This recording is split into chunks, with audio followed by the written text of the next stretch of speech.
Let me start out quickly by just saying, if you didn't watch the message video that we released Friday of last week, encourage you to do that so that you can kind of catch up on what is going on.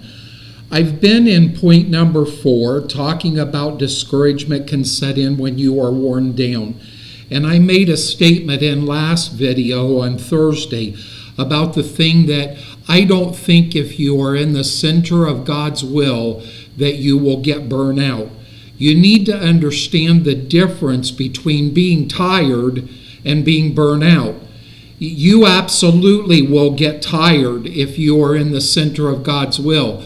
But the attitude of burnout is just being overwhelmed and all of that. And that doesn't happen when you are in the center of God's will. Stick with me for the next point.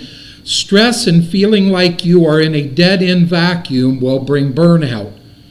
Learn to relax and enjoy life a little bit. Stop and smell the roses before they put them on your grave. Stop and smell the roses before they put them on your grave. And realize that even though the struggles are there and discouragement does come, that you don't have to be just laid waste to by that struggle. Number 5, the last one in that set, when the attack gets overwhelming. What was we just talking about? 1 Kings 19:4. But he himself went a day's journey into the wilderness and came and sat down under the juniper tree. This is Elijah. And he requested for himself that he might die, and said, It is not enough now, O Lord, take away my life, for I am not better than my fathers. Elijah was a tremendous prophet of God.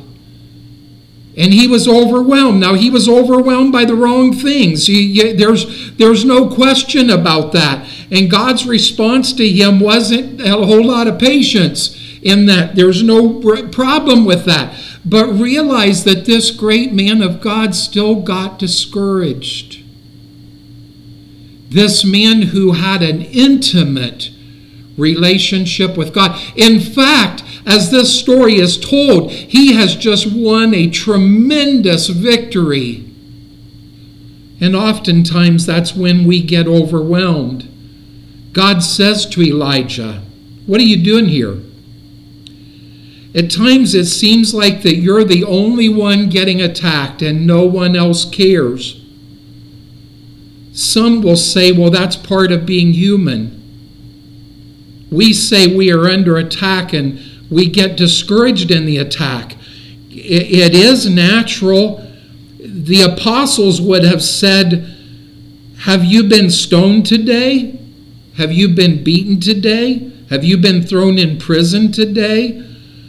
Most of the time, we don't even understand what the attack is. Sometimes the attack isn't overstated. It is real. And discouragement can come. And that's true, that it can come. Now, what should we do when these things happen, when we're overwhelmed, when we see the evil people excelling and prospering, all of the things that we just talked about over the last few sessions? What should we do? I'm going to give you my points of it, then I will give you the scriptural points of it, so stay with us.